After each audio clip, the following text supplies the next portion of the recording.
ఆత్మ బంధువులకి నమస్తే స్వామి. ఒక రాజుకి ఒక ఆలోచన కలుగుతుందంట. అతను చనిపోకుండా అమరత్వం పొందాలి అనేటువంటి ఆలోచన కలుగుతుంది. ఆ రాజు ఆ రాజ్యం అంతా దండోరా ఇస్తాడు. ఎవరైనా నాకు అమరత్వాన్ని కానీ పొందే అవకాశాన్ని కానీ మార్గాన్ని చూపిస్తే మీకు తగిన బహుమతి ఇవ్వబడును అని చెప్తాడంట. అక్కడ ఎవరికి అలాంటి విద్య తెలియదు కాబట్టి అందరూ కాముగా ఉంటారంట. అవతల మంత్రిని అడుగుతాడంట, ఏమయ్యా మన రాజ్యంలో ఎవరు అమరత్వం పొందేటందుకు నాకు మార్గాన్ని చూపించేటువంటి మహానుభావులే లేరా అని అడుగుతాడంట. ఆ మంత్రి చెప్తాడంట, స్వామి ఒక అరణ్యంలో ఒక చెట్టు కింద ఒక సన్యాసి ఉన్నాడంట, ఆయనకి అన్నీ తెలుసు అన్నికి ఎవరో చెప్పుకుంటా ఉంటే కొంతమంది స్వామీజీలు నేను విన్నాను స్వామి అని అంటాడంట. రాజు వెంటనే ప్రయాణం అయ్యి వెళ్తాడంట. అరణ్యంలో ఆ చెట్టు కింద ఎవరు ఆ సన్యాసిని చూడాలని అనేసి అరణ్యం ఎత్తుక్కుంటూ పోతే ఒక చెట్టు కింద మాత్రం ఒక స్వామీజీ తపస్సు చేసుకుంటూ కనబడతాడంట. స్వామి ఆ సన్యాసి దగ్గరికి వెళ్ళి అతను స్వామీజీకి పాదాలకు నమస్కరించి, స్వామి నాకు ఒక పని కావాలి, మీకు అవసరం ఉందా అంటాడంట. చెప్పండి స్వామి అని అడుగుతాడంట ఆయన. నేను అమరత్వం పొందాలి, నాకు సావు లేకుండా ఉండే మార్గం ఏమంటే దయచేసి తెలియజేయండి స్వామి అని అడుగుతాడంట.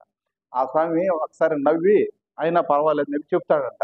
అలాగే నాయన నువ్వు ఫస్ట్ ఏం చేస్తావనంటే ఖచ్చితంగా ఉంది, ఎదురుగా కనబడుతున్నాయి చూడండి ఒక కొండ, ఆ కొండ అవతల కొండ ఇంకోటి ఉంది, ఈ రెండు కొండలు దాటిపోయామంటే ఒక సరస్సు కనబడుతుంది. ఆ సరస్సులో నీళ్లు కానీ తాగలిగితే నీకు సావు అనేది ఉండదు అని చెప్తాడంట. ఆ స్వామికి నమస్కారం చేసే రాజుగారు, ధన్యవాదాలు స్వామి నేను ఇప్పుడే పోతున్నానని చెప్పేసి బయలుదేరతాడంట. ఆ రెండు పర్వతాలు దాటి ఆ సరస్సు దగ్గరికి వెళ్తాడంట. అందంగా కనబడతాడంట ఆ సరస్సు. ఓహో ఇదే సరస్సు అయి ఉంటుంది అని చెప్పేసి ఆ సరస్సులోకి దిగబోతా ఉంటాడంట. దిగే సమయానికి అతనికి ఒక మూలి కనబడతా ఉంటదంట.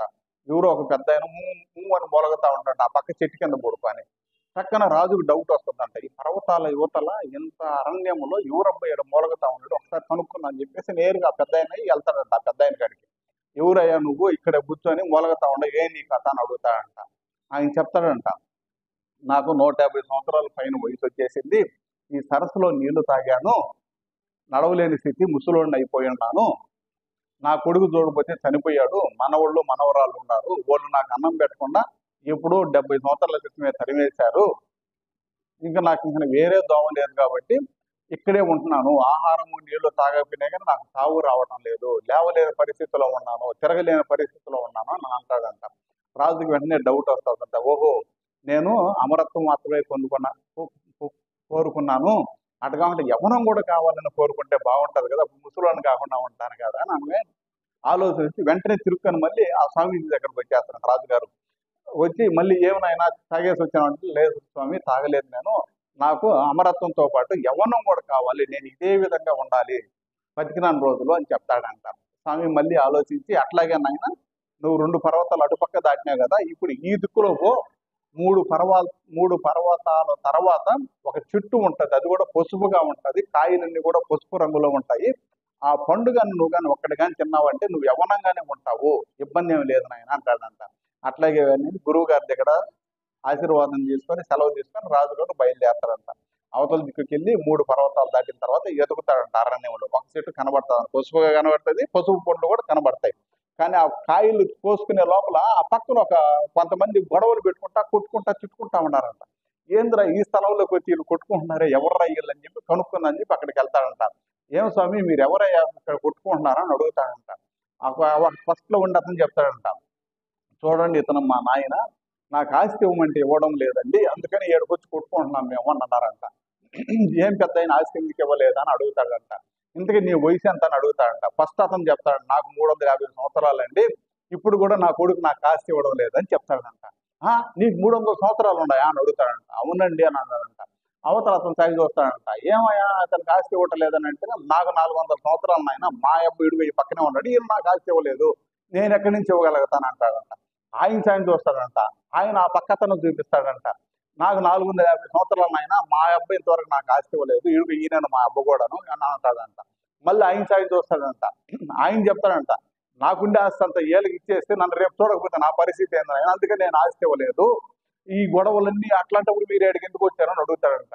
ఊళ్ళో ప్రతిరోజు మేము గొడవలు పెట్టుకుంటున్నాము, మా ఊళ్ళో అందరూ ఏం చేశారంటే మా గొడవలు ఎనలేక ఈ రచ్చ ఎందుకని చెప్పి మా ఊళ్ళో తరివేశారు, ఆ చుట్టుపక్కల ఏ ఊరు పైన మమ్మల్ని ఉండలేదు. అందుకని మేము వచ్చేసి ఏ చెట్టు కాయలైతే తిన్నాం అదే చెట్టు కాడికి వచ్చి బతకతా ఉన్నాం అని చెప్తారంట. రాజుకు టక్కన ఆలోచిస్తారన్నట. ఓహో, భగవంతుడు బ్రహ్మదేవుడు మరణాలని జననాలను ఎందుకు పెట్టాడో అతనికి అవగాహన అయ్యి అప్పుడు మళ్ళీ క్షమించమని చెప్పి వాళ్ళందరికీ మాట్లాడుకుంటూ చెప్పుకొని నేరుగా స్వామీజీ కాడికి వచ్చి స్వామి పాదాలు పెట్టుకుని నన్ను క్షమించండి స్వామి, బ్రహ్మదేవుడు కానీ దేవుడు కానీ జన్మ మరణాలు ఎందుకు పెట్టారు ఇప్పుడు అర్థమైంది నాకు. మనిషి బతికే ఉంటే భూప్రపంచాన్ని నాశనం చేస్తారు, గొడవలు కూడా వస్తూ ఉంటాయి కాబట్టి బ్రహ్మదేవుడు మనకి జననాన్ని మరణాన్ని పెట్టారు. సో దానికని నాకు ఏదైనా ఉపాయం చెప్పండి స్వామి, నేను బాగా బతికేటందుకు బతికిన రోజులని చెప్తారంట. అప్పుడు చెప్తారంట, దైవ నామస్మరణ ఎవరైతే చేస్తారో వాళ్ళు ఆనందంగా ఉండేటందుకు అవకాశం ఉంటుంది నాయన. చూడండి, మీరు నడిచేటప్పుడు కానీ భగవత్ నామస్మరణ చేసుకుంటూ పోతే అది తీర్థయాత్రకు పోయినట్టుగా అవుతుంది నాయన అని చెప్తారంట. సంతోషం స్వామి అంటారంట. ఒకవేళ నువ్వు స్నానం చేస్తాను అప్పుడు కూడా ఏదైనా నామస్మరణ చేస్తా ఉన్నావు అనుకోండి, అది వచ్చేసి పుణ్యస్నానం అవుతుంది నాయన అని చెప్తారంట. ఆహారం తినేటప్పుడు కూడా కానీ నామస్మరణ చేసుకుంటే తిన్నావు అనుకో అది ప్రసాదం అవుతుంది నాయన అని చెప్తారంట. అదే విధంగా వండేటప్పుడు కూడా కానీ భగవత్ నామస్మరణ చేస్తా ఎవరైతే చేస్తారో అది మహాప్రసాదం అవుతుంది నాయన. నిత్యం ఎవరైతే భగవంతుడి యొక్క నామస్మరణ చేస్తారో వాళ్ళు ఖచ్చితంగా మోక్షం పొందేటందుకు అవకాశాలు ఉంటాయి నాయన. దయచేసి ఈ యొక్క నిజాన్ని తెలుసుకొని మసులుకోవాల్సిందిగా మనవేం చెప్తాడంట. ఆ గురువు పాదాలకు నమస్కారం చేసి అతను సెలవు తీసుకొని వచ్చి అప్పటి నుంచి అదే విధంగా భగవంతుడి యొక్క నామస్మరణ చేస్తూ ఆ రాజ్యంలో ప్రజలకు కూడా నిజాన్ని తెలియజేసి బ్రహ్మాండంగా పరిపాలన సాగిస్తూ ఉన్నాడంటండి. అలాంటి గురువు పాదపద్మకు నమస్కారాలు. శరణ శరణ గురుదేవ. హరి ఓం.